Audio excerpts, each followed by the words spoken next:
एक लड़की थी, नाम था पीहू। ना माँ थी ना बाप, एक झोपड़ी में अकेली रहती थी। हर रोज सड़क किनारे बैठ जाती थी, फटे कपड़े, गंदे बाल और आंखों में भूख की जलती हुई आग। लोग आते जाते, कोई दान देता, कोई थूक के चला जाता, लेकिन पीहू कुछ अजीब थी।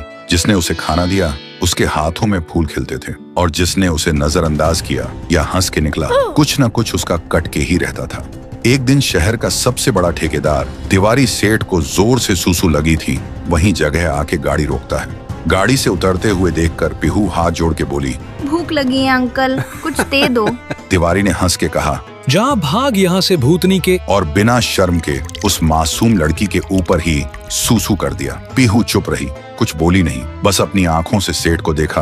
अगले दिन ब्रेकिंग न्यूज थी। तिवारी सेठ की गाड़ी का ब्रेक फेल हुआ था और पेड़ से टकराई और सिर धड़ से अलग। लोग बोले, कुदरत का न्याय है। लेकिन कुछ समझदार लोग धीरे से बोले, न्याय नहीं, ये उस भूखी बच्ची का श्राप है। और एक रात एक कॉलेज लड़का आया। पीहू ने हाथ फैलाया, भैया कुछ खिला दो, बहुत भूख लगी है। तेरा पेट नहीं भरेगा कभी, चल हट। लड़का बोल के चला जाता है। उसी रात 2 बजे वो लड़का सो रहा था। उसे एक आवाज सुनाई दी, अब तुझे भूख लगेगी, पर खाने को कुछ नहीं मिलेगा, कभी नहीं। अगली सुबह लड़का पागल हो चुका था। हर प्लेट से खाना गायब, जो भी खाना रखता था सब गायब हो जाता था। उसकी जिंदगी से भोजन नाम की चीज ही गायब हो गई थी। धीरे धीरे पीहू की कहानी फैल गई। जो उसे खिलाता है बच जाता है, जो हंसता है मिट जाता है। अब सड़क के कोने पे लोग लाइन लगा के खाना देने लगे डर के मारे। लेकिन ट्विस्ट ये है, पीहू कोई इंसान नहीं है, वो एक भूखी आत्मा है जो सालों पहले इसी जगह पर खाना मांग रही थी, और एक नशे में चली गाड़ी ने उसे कुचल दिया था। तब से ना उसकी लाश मिली ना इंसाफ मिला। उस दिन से वो बच्ची एक भटकती आत्मा बन गई। तभी उसकी नजर पड़ती है शांतिपुर में, सुंदर शांत, जहाँ लोग हंसी खुशी जीते थे, बच्चे गाना गाते हुए स्कूल जाते और रात में लोग छत पे तारे गिन के सो जाते। लेकिन उन्हें क्या पता था, उस सुकून पे अब अंधेरा छाने वाला था, क्योंकि उस गांव में लौट आई थी पीहू। गांव के बाहर एक स्कूल था और उसी स्कूल के सामने पीहू रोज बैठ जाती थी खाना मांगने के लिए। लोग आते जाते देखकर सोचते थे कोई बेघर बच्ची होगी। एक रात स्कूल का एक गार्ड रात में चौकीदारी करते हुए वहां से गुजर रहा था।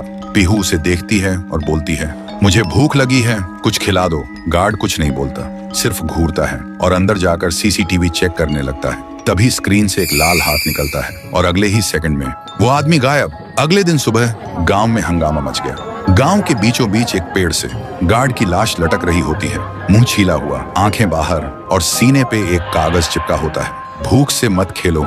सब कांप गए, किसी को समझ नहीं आया किसने किया। उसी दिन 9वीं क्लास का एक लड़का खाना खाते हुए पीहू के पास जाता है और बोलता है, खाना चाहिए भिखारी, जा अपने बाप से मांग, और हंस के चला जाता है। पीहू कुछ नहीं बोलती, बस चुप रहती है। अगली रात उसकी माँ चीख चीख के रोड पे भागती है, मेरा बेटा अंदर से खाली हो गया है। डॉक्टर बोलते हैं, इसके अंदर ना दिमाग है, ना किडनी, ना लिवर, सिर्फ अंधेरा है। अगले दिन गांव के लोग इकट्ठा हो जाते हैं। सब बोलते, जब से पेड़ पे लाश लटकी थी तब से कुछ ना कुछ गलत हो रहा है। किसी ने सजेस्ट किया, शांति के लिए पूजा करनी होगी। फिर रात में एक बड़ा पंडित बुलाया गया। पूरा गांव जमा हुआ था। पूजा शुरू होता है, लेकिन जैसे ही पंडित ने पहला मंत्र बोला, जोर का धमाका हुआ। पंडित का शरीर फट के टुकड़ों में बिखर गया। चारों तरफ खून और मांस के लोथड़े उड़ गए। लोगों की चीख पुकार मच गई और उसी खून से एक दीवार पे लिखा हुआ था, मुझे पूजा नहीं खाना चाहिए था। पीहू के डर ने गांव के लोगों को पागल कर दिया था। कोई स्कूल नहीं जा रहा था। बच्चे खिड़कियों से पीछे छुप के बाहर झांकते थे। लेकिन पीहू अभी भी उसी स्कूल के सामने बैठी मिलती थी, जुबान पे एक ही लफ्ज, मुझे भूख लगी है। फिर एक दिन गांव में एक बड़ा तांत्रिक आया। सुना था 1000 भूत प्रेत भगाए हैं उन्होंने। तांत्रिक गांव में कदम रखते ही एक आदमी से पूछा, ये गांव इतना शांत क्यों है? आदमी बोला, हमारे गांव में एक छाया घूम रही है जो मुझे भूख लगी है बोल के इंसान को निगल रही है। तांत्रिक ने आंख बंद की और जो देखा वो चौंक गया। फिर उन्होंने गांव वालों को बुलाया और बोला, वो बच्ची की आत्मा किसी वस्तु में बंद है, हमें उसका असली घर ढूंढना होगा, वहीं कुछ मिल सकता है। फिर एक रात गांव के 2 जवान साहसी लड़के पीहू का पीछा करते हैं और देखते हैं पीहू एक पुरानी झोपड़ी के अंदर जाती है। दोनों चुपके से झांकते हैं। पीहू एक पुरानी गुड़िया के सामने और उससे बात कर रही होती है जैसे वो जिंदा हो। दोनों देखकर चौंक जाते हैं। फिर अगली सुबह वही 2 लड़के झोपड़ी में जाकर वो डॉल उठाते हैं और ले जाते हैं तांत्रिक के पास। तांत्रिक डॉल को देखकर चिल्लाता है, यही है, इसी में बंद है वो बच्ची की आत्मा, इसे आग में जलाना होगा, तभी सब खत्म होगा। फिर रात में तांत्रिक गुड़िया को आग में डाल के हवन करता है, जोर जोर से मंत्र जप करता है। तभी एक भयानक चीख गूंजती है, मैं भूखी हूँ, और अचानक वो डॉल हवा में उड़ जाती है और सबके सामने उस डॉल से निकलती है पीहू। और जिन लोगों ने उस डॉल को छुआ था उनके शरीर एक एक करके पंडित जैसे फट जाते हैं। ये सब देखकर तांत्रिक भागने लगता है, लेकिन अचानक रास्ते बंद हो जाते हैं। वो पलट के देखता है, उसके सामने खड़ी होती है पीहू और वो बोलती है, तू मुझे जलाना चाहता था, अब तू जल। एक ही सेकंड में तांत्रिक के शरीर में आग लग जाती है और वो जलकर राख हो जाता है। उस रात के बाद गांव वालों को सब समझ आ गया था, पीहू ने सिर्फ उन्हीं को मारा जिन्होंने उसे दर्द दिया था, भूखा छोड़ा था, बाकी सब लोग ठीक थे। अगली सुबह गांव के सब लोग पीहू के सामने खाना लेकर आए और रो पड़े, बोले, हमें माफ कर दो, हमने तुम्हें भूतनी समझा, लेकिन तुम तो देवी हो जो सिर्फ भूखी थी। पीहू ने एक मुस्कान के साथ थाली में से एक निवाला उठाया और जैसे ही उसने वो खाया, उसका रूप हल्की रोशनी में बदलने लगा, फिर वो हवा में मिल गई। उस दिन के बाद पीहू कभी नहीं दिखी। तब से वो गांव वापस वैसे ही हो गया, शांत, प्यारा और खुशी से भरा। उधर ढोलकपुर गांव के लोग बड़े आराम से जी रहे थे, क्योंकि उस गांव में रहता था महाराज राइस्टार, जो अपने गांव के लिए एक शेर था, जो कभी अपने लोगों के साथ गलत होने नहीं देता था। लेकिन उस गांव में छुपा था एक डरावना राज, एक राज जो सबके दिल में था, पर जुबान पे नहीं। गांव के बीच एक सूखा हुआ पेड़ था, जिसे लोग कहते थे श्रापित पेड़। ना कोई उसके पास जाता, ना कोई उससे आंख मिलाता। हर पूर्णिमा के अगले दिन उस पेड़ के नीचे एक लाश मिलती थी। लोग कहते, रात में कोई आता है और लाश छोड़ जाता है, लेकिन कभी किसी ने कुछ देखा नहीं, और देखता भी कैसे। जो देखता वो अगले दिन पेड़ के नीचे होता था। एक दिन राइस्टार ने ठान लिया, बस अब और नहीं, इस राज का अंत मैं ही करूंगा, क्योंकि ढोलकपुर का नाम मिट्टी में मिल रहा था। फिर एक पूर्णिमा की रात राइस्टार चुपके से जाकर पेड़ के पास बैठ गया। रात के 2 बजे एक आवाज आई, Tung tung tung tung tung tung tung tung tung सहूर। और फिर वो पेड़ भूत में बदल गया। वो भूत कुछ अजीब सा था, एक भयानक शैतानी हंसी वाला चेहरा, आंखें बड़ी बड़ी। वो पेड़ चल के एक घर के गेट को जोर जोर से खटखटाने लगता है। तभी एक आदमी डर के मारे आवाज सुन के बाहर निकलता है। वो भूत अपने लकड़ी जैसे हाथ से एक ऐसा थप्पड़ मारता कि उसकी सांस वहीं थम जाती है, और उसी जगह उस लाश को ले जाता है और वापस फिर से पेड़ बन जाता था। देखते ही राइस्टार का दिल कांप जाता है, पर वो कुछ बोलता नहीं। सुबह लोग भीड़ में जमा हुए और राइस्टार ने पहली बार उस पेड़ से बात करने की कोशिश की। पेड़ के अंदर से एक आवाज निकली, क्या तुम सब भूल गए मुझे? राइस्टार बोलता है, तू कौन है? पेड़ बोलता है, मैं हूँ ठुन ठुन ठुन साहुर। एक वक्त था जब मैं भी इस गांव का एक प्यारा सा बच्चा था, लेकिन 100 साल पहले मुझे इसी पेड़ से रस्सी बांधकर उल्टा लटका दिया गया, गांव वालों की आंखों के सामने, और मेरी मौत को तमाशा बना दिया गया, सिर्फ इसलिए क्योंकि मैंने एक राज देख लिया था जो लोग छुपाना चाहते थे, और उसी पल से मेरी रूह इस पेड़ से जुड़ गई। उस दिन से मैं इंसान नहीं, एक सज्जा बन गया, और हर पूर्णिमा में एक राजदार को चुनता हूँ और फिर उसे उसकी खामोशी का हिसाब देता हूँ। राइस्टार बोलता है, लेकिन अब तो वो लोग मर चुके हैं ना, जो तेरा कसूरवार थे। अब तू मासूम लोगों को क्यों मार रहा है? पेड़ कुछ देर चुप रहता है, फिर बोलता है, ठीक है, बस एक बार मुझे याद करो, एक दिया जला दो, फिर मैं कभी किसी को नहीं मारूंगा। फिर रात में सब लोग आते हैं, एक एक दिया जलाते हैं, और तभी पेड़ अपने आप से आग पकड़ लेता है, और आखिर में मुक्ति मिलती ठुन ठुन ठुन साहुर को। उस दिन के बाद गांव में कभी कोई लाश नहीं मिली। हर पूर्णिमा में लोग एक दिया जलाकर उसकी यादों को जिंदा रखते हैं, क्योंकि अगर भूल गए तो सपने में एक आवाज सुनाई देती थी, Tung tung tung tung tung tung tung tung tung सहूर। देखते ही देखते 1 साल बीत गया। गांव के लोग फिर से खुशी से जीने लगे थे, लेकिन एक अमावस्या की काली रात में ग्रेवयार्ड के बीच खड़ी एक पुरानी टूटी फूटी हवेली, जिसके अंदर सिर्फ अंधेरा और सड़ी हुई लाशों की तेज बदबू थी, वहीं हवेली के सबसे अंधेरे कमरे के बीच खून से बना एक आह्वान मंडल जमीन पर अजीब सी चमक के साथ जगमगा रहा था। उसके बीच एक पुरानी गुड़िया रखी थी, और आह्वान मंडल के इर्द गिर्द 3 तांत्रिक उस गुड़िया पर श्रापित काला जादू की विधि कर रहे थे। 3 तांत्रिकों की आवाज एक साथ गूंज रही थी। मंत्र इतने भयानक, इतने गहरे थे कि जैसे हर श्रापित अंधेरों के आत्मा को आजाद कर रहा हो। तभी हवेली के अंदर चारों तरफ से हर तरह के भूत प्रेत की आत्माएं हवा को चीरते हुए सीधा उस गुड़िया के अंदर घुसने लगी, और जैसे ही आखिरी आत्मा घुसी, गुड़िया की आंख खुल गई, और अचानक वो 3 तांत्रिक टुकड़े टुकड़े होकर बिखर गए। तभी गुड़िया उठती है और जोर जोर से हंसने लगती है। उसका हंसना इतना तेज, इतना खौफनाक कि पूरा ग्रेवयार्ड कांप उठता है और पैदा हुई शैतानी रूह से भरी एक राक्षसी गुड़िया। फिर एक दिन गांव के कोने में दो छोटी बच्ची गाना गाते गाते खेल रही थी। तभी वो गुड़िया आती है और दो बच्चों का गाना चुपचाप एक अजीब सी मुस्कान के साथ सुनने लगती है। उसकी हरकतें एकदम अजीब थी और जैसे ही बच्चों ने उस गुड़िया को देखा, उनका गाना एकदम बीच में रुक गया, क्योंकि इससे पहले उन्होंने कभी चलती हुई गुड़िया नहीं देखी थी। अगले ही पल वो गुड़िया दोनों बच्चों के करीब आई और उनका खून चूस कर दोनों को मार देती है। फिर एक रात कुछ ऐसा हुआ जो फिर से ढोलकपुर वालों की रातों की नींद हराम हो गया। लाशें फिर से मिलने लगीं। हर 2 दिन बाद किसी न किसी के घर के सामने एक कटी हुई लाश पड़ी होती। गांव फिर से कांप उठा। एक दिन सब लोग महाराज के पास पहुंचते हैं और रो रो कर गांव की घटनाओं के बारे में बताते हैं। रात को महाराज 2 सेनापतियों से कहते हैं, जाओ और खोजो इस कांड के पीछे कौन है। लेकिन सुबह सिर्फ उनकी लाशें लौट कर आईं। एक का सिर था ही नहीं, दूसरे के पैर कट चुके थे। महाराज समझ गए कुछ तो लौट आया है, कुछ जो सिर्फ मौत का खेल खेल रहा है। और फिर कहते हैं, अब इस जंग का सामना मुझे ही करना होगा। उसी रात महाराज चुपके से गांव में आते हैं और एक पेड़ के पीछे खुद को छुपा लेते हैं। और ठीक रात के 2:30 बजे अचानक कहीं से धुआं छा जाता है और उस धुएं के अंदर से एक आवाज आती है,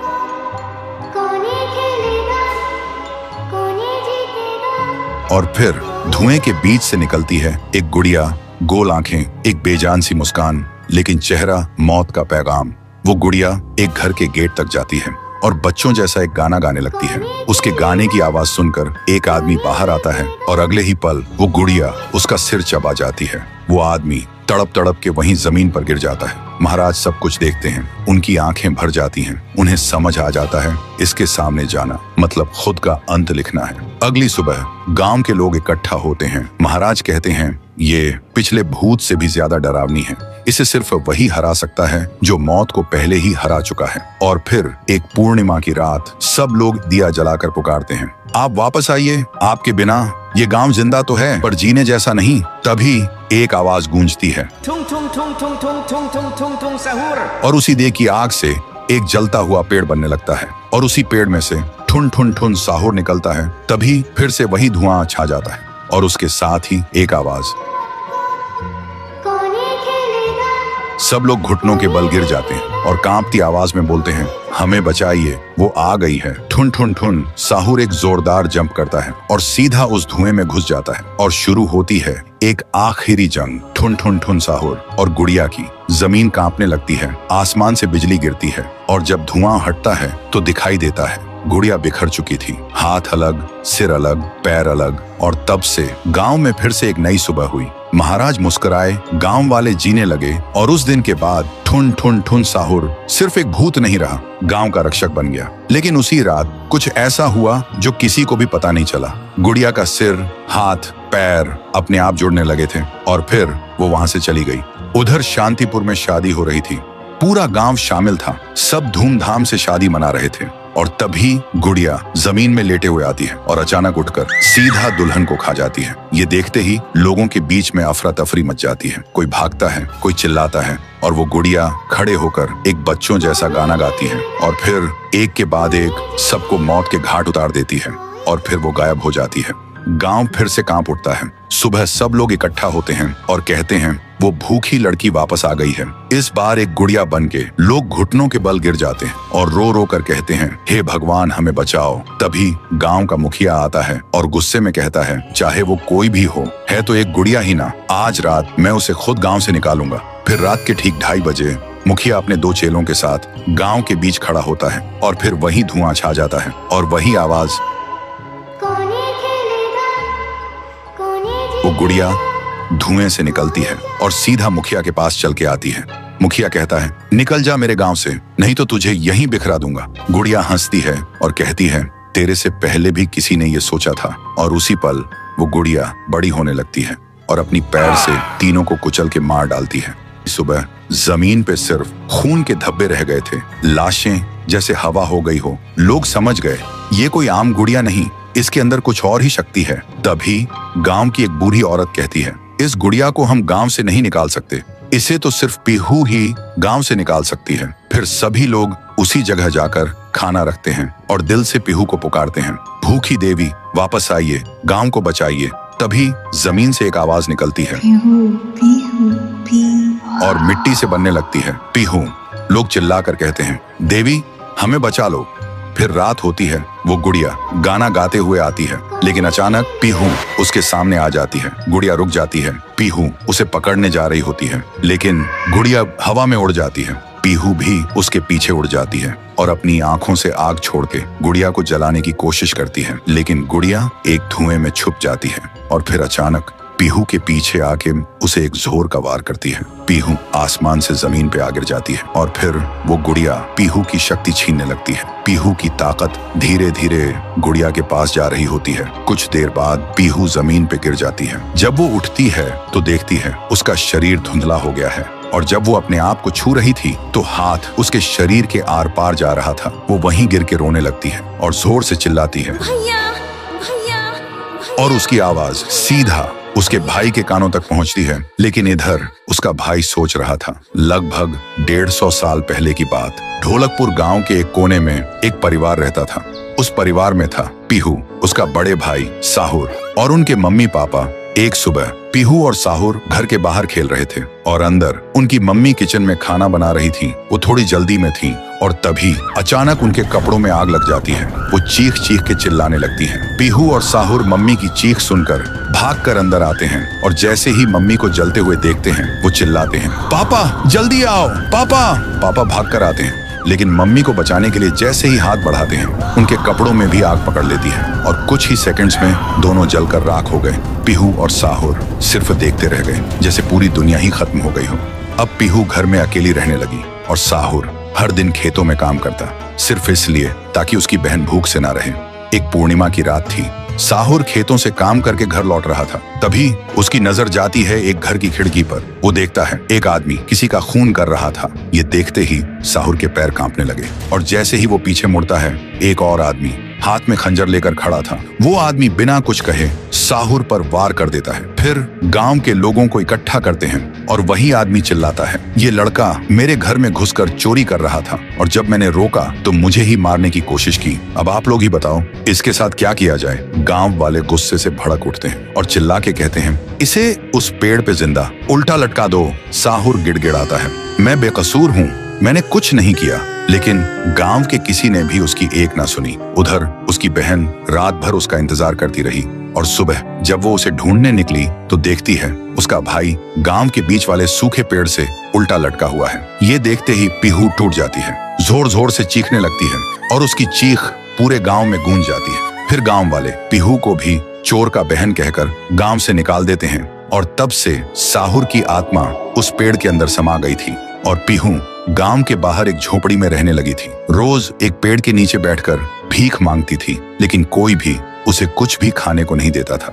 वो बस भूखी पेट पेड़ के नीचे लेटी रहती थी। साहुर भी अपनी बहन का दर्द महसूस कर पाता था, लेकिन वो कुछ नहीं कर सकता था। फिर एक दिन पीहू रास्ते में खाना मांग रही थी और तभी एक नशे में चली गाड़ी ने उसे कुचल दिया था। तब से पीहू एक भूखी आत्मा बन गई जो हर गांव में भटकती थी, सिर्फ एक ही बात कहकर, मुझे भूख लगी है। ये सब याद करते ही तुंग तुंग तुंग साहुर की आंखों से आंसू टपकने लगते हैं और तभी उसे अपनी बहन की आवाज सुनाई देती है और बिना कुछ सोचे तुंग तुंग तुंग साहुर उस सूखे पेड़ के अंदर से निकलता है और अंधेरे में सीधा उस आवाज की तरफ चल पड़ता है। उधर शांतिपुर गांव में रात के अंधेरे में लोगों में अफरा तफरी मच गया था। गुड़िया अब एक विशाल रूप ले चुकी थी, पूरे गांव में तांडव मचा रही थी, लोगों को पैर से कुचल रही थी। हर तरफ सिर्फ लोगों की चीख गूंज रही थी।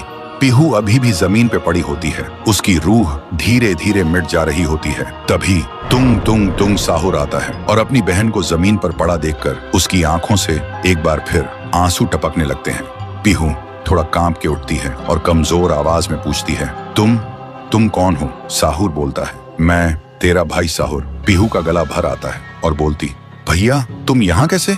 साहुर कहता है, मेरी बहन ने पुकारा, मैं कैसे ना आता। फिर साहुर अपनी जादुई छड़ी घुमाता है और आसमान से एक तेज रोशनी पीहू पर आ गिरती है। उसी पल पीहू की सारी शक्ति फिर से लौट आती है। तभी गुड़िया तेजी से वही गाना गाने लगती है। उसकी आवाज से पूरा गांव कांप उठता है। साहुर बोलते हैं, इसे तो एक बार मैं खत्म कर चुका था, फिर ये यहाँ कैसे? फिर साहुर गांव के लोगों को एक खाली मैदान में इकट्ठा करता है और एक कवच के अंदर सबको सुरक्षित कर देता है। और एक बार फिर से आसमान चमकने लगता है। साहुर गुड़िया को मौत के घाट उतारने लगता है। एक ही पल में गुड़िया टुकड़ों में बिखर जाती है, लेकिन उसी वक्त उसके टुकड़े खुद ब खुद जुड़ने लगते हैं और गुड़िया हंसने लगती है। पीहू बोलती है, भैया इसे हम ऐसे नहीं खत्म कर सकते, इसे आग से जला के खत्म करना होगा। तभी साहुर अपने जादू से गुड़िया को कस के पकड़ता है और पीहू अपनी आंखों से आग निकालती है और गुड़िया को जला देती है। गुड़िया चीखती है और छोटी होने लगती है। कुछ ही देर बाद गुड़िया जलकर राख हो जाती है और हवा में पूरी तरह से गायब हो जाती है। फिर गांव से काली छाया हट जाती है और सूरज निकलता है। पूरा गांव एक आवाज में गूंज उठता है, जय हो पीहू देवी की, जय हो तुंग तुंग तुंग साहुर की। साहुर मुस्कुराता है और कहता है, मुझे वापस जाना होगा। पीहू भी आंखों में आंसू लेकर गांव वालों को अलविदा कहती है और एक रोशनी के साथ दोनों हवा में गायब हो जाते हैं। अब गांव वालों की आंखों में सिर्फ एक ही चीज थी, पीहू और साहुर की याद और खुशी के आंसू। तब से शांतिपुर में एक बार फिर से शांति लौट आई थी। लेकिन जलने से पहले जब साहुर ने अपने जादू से उसे कस के पकड़ रखा था, तब गुड़िया अपनी एक उंगली चुपके से जमीन पर गिरा दी थी। फिर गुड़िया आग में जलकर राख बन गई थी और वो उंगली अब भी वापस लौटने के लिए अपने वक्त का इंतजार कर रही है।